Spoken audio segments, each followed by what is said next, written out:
जब कोई मुझे ये कहता है कि तुम बिल्कुल अपनी माँ जैसी हो, तो मैं कहती हूँ कि नहीं, मैं अपनी माँ जैसी नहीं हूँ, क्योंकि मेरी माँ को माफ़ करना आता है, बट मैं उनके जैसी हो ही नहीं सकती हूँ।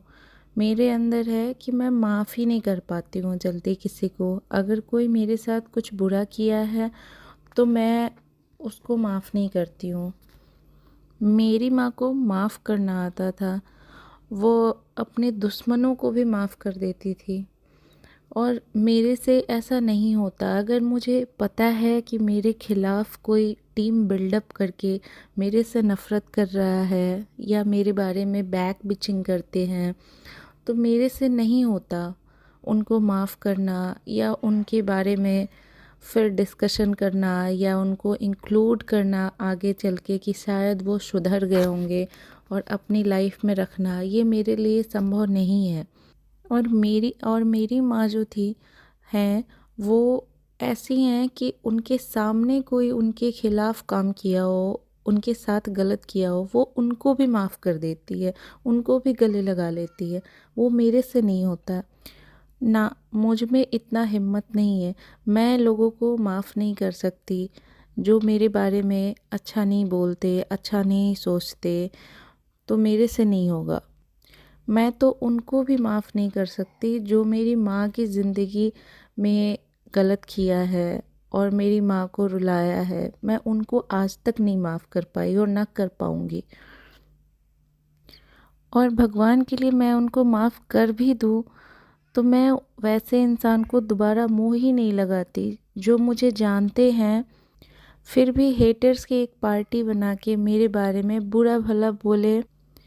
मैं अपनी माँ से लड़ पड़ती थी कि मम्मी, आप क्यों ऐसे लोगों को घर पर बुला रही हैं जो आपके पीछे आपकी बातें करते हैं। और मेरी माँ मुझे डांट के समझाया करती थी। माँ कहती थी बस दिल बड़ा करो, बाकी सब भगवान पे छोड़ दो। भगवान पर तो छोड़ देती हूँ लेकिन दिल बड़ा नहीं हो पाता, दिल साफ नहीं हो पाता उन लोगों के लिए जिन्होंने हमारे खिलाफ चीज़ें की होती है। मेरा दिल इस तरीके से साफ़ नहीं हो पाता कि उनको माफ़ करूं और फिर उनको गले लगाऊं। पता नहीं यार, हमारी माएँ किस मिट्टी की बनी हैं, लेकिन सलाम है उन माँओं को जो अपने दुश्मनों के माथे भी चूम लेती हैं और उनको भी गले लगा लेती हैं।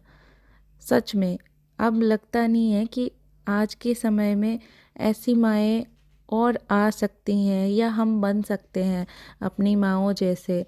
हाँ, कुछ हद तक हो सकता है सिमिलैरिटीज़, बट मेरी माँ बनना मेरे लिए एक कंपटीशन के बराबर है जो मैं शायद कभी पूरा नहीं कर पाऊँगी। मेरी माँ और हमारे जनरेशन की माएँ बहुत ही इनोसेंट हुआ करती थी और होती भी हैं। तो आज मैं अभी बना रही हूँ लिट्टी, जो कि सत्तू के होते हैं, और मेरे हस्बैंड की ये बहुत ही फेवरेट है। उनको बहुत पसंद है लिट्टी खाना, और हम लोग बिहार से बिलोंग करते हैं। तो यूके में रह के लिट्टी बनाना, वो भी आग वाली, थोड़ी सी इम्पॉसिबल सी चीज़ है। तो मैंने क्या किया कि सत्तू भर के और मैं अवन में बेक कर रही हूँ, साथ साथ मैं फ्राई भी कर रही हूँ, और बहुत ही मज़ेदार सी चटनी बना रही हूँ। तो आप लोग रेसिपी ज़रूर देखना। और एक वर्किंग वुमेन जो होती है, जो हाउस वर्क करती है, I mean working not only outside, जो घर में भी काम करती है, वो भी एक फुल टाइम जॉब करती है। तो आप लोग देखिए मैंने कैसे मैनेज किया है, साथ साथ सब कुछ, बीच में बेबी को भी फीड कराना या नर्सिंग करना या नर्चर करना, सब कुछ एक साथ बीच बीच में एक ही समय में मैनेज कर लेती हूँ। और मुझे लगता है इस तरीके से ही बच्चे पाले जाते हैं। मैं जैसे अपने बच्चे को पाल रही हूँ, हर माँ कोशिश करती है कि वो अपने बच्चे को काम के बीच में समय निकाल के उनके पास भी बैठ सके, उनको भी थोड़ा इन्वॉल्व कर सके अपने किचन के वर्क के बीच बीच में।